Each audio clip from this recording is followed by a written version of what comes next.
Mesdames et messieurs, la situation ivoirienne ressemble à la pièce de théâtre d'Albert Camus, Le Malentendu.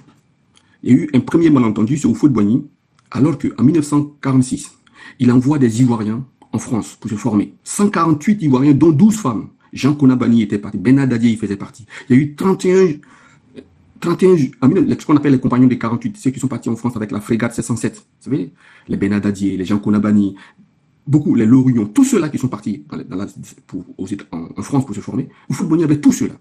Mais Houphouët-Boigny va aller prendre un monsieur qui s'appelle Dramane Ouattara pour venir être Premier ministre de Côte d'Ivoire. Comme si la Côte d'Ivoire n'avait pas d'homme intelligent. Premier malentendu.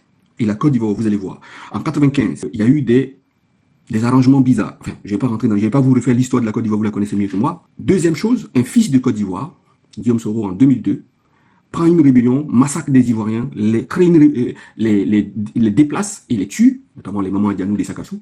Et on se retrouve en 2026 et Guillaume Soro est dans un deal avec Laurent Gbagbo. Autre malentendu.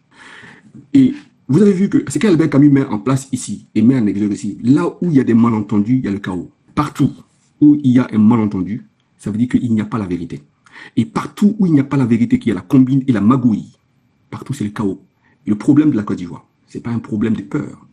C'est un problème d'un peuple qui est toujours habitué à faire la magouille, à être dans les malentendus, à ne pas être dans la clarté, à ne pas être dans la clarté. Et ce qui me plaît dans l'initiative des femmes de Côte d'Ivoire, les Bassamoises, c'est de dire que définitivement, on va sortir des malentendus.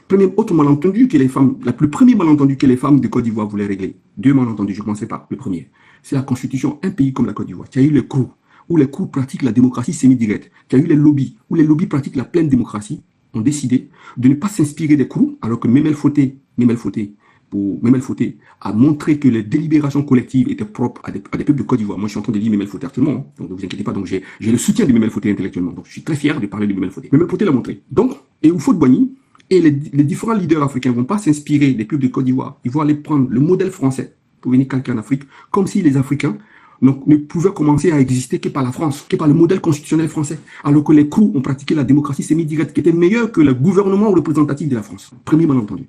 Deuxième malentendu, c'est la question de l'économie. En Afrique, et moi je l'ai vu au Sénégal, et je l'ai aussi vu quand je suis parti au Kenya, l'économie est détenue par les femmes. Aristote, quand il écrit la politique, regardez les deux premiers textes d'Aristote, les deux premiers livres d'Aristote sur la politique, il dit que l'économie, c'est d'abord et avant tout une affaire domestique. Et ce qu'Aristote dit, c'est vrai pour les Grecs, mais c'est vrai pour les Africains.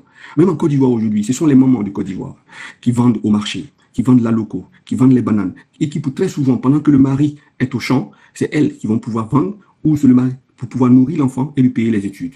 L'économie africaine, elle est domestique. Et au lieu de dire qu'on va s'aligner sur le modèle occidental français de l'économie, on aurait pu, comme Aristote, penser l'économie à partir du domestique, et monter maintenant. C'est ce que les femmes de Côte d'Ivoire veulent régler. Premièrement, ramener l'économie. Pour l'instant, sur le site des femmes là, on n'a pas encore mis la question économique, on va régler d'abord la question du droit, puisque d'après Aristote et Platon, qui sont les fondateurs de la philosophie politique et de la science politique, les deux là, l'économie et le droit sont le cœur de la politique. Donc, dans un premier temps, les femmes, celles et ceux qui ont vu le site des femmes, ont décidé de régler la question de l'économie, du droit, et après, on va régler la question justement du droit. Ce que je suis en train de dire, c'est que si on règle les questions par étapes, vous allez reprendre votre pays. Quand je dis vous là, je dis pas chasser Ouattara, je dis les Ivoiriens. Vous allez reprendre votre pays d'ici la fin de l'année. Et Dramane Ouattara sera un vieux souvenir pour vous. Et le système qui fait souffrir vos mamans en Côte d'Ivoire sera un vieux souvenir pour vous. Mais il faut placer la méthode, il faut penser le pays, il faut laisser tomber le langage de la violence, il faut laisser tomber le langage des coups d'État. Pour une fois penser le pays en fond, tant du point de vue de la façon dont on veut faire l'économie et du point de vue de la façon dont on veut faire la politique.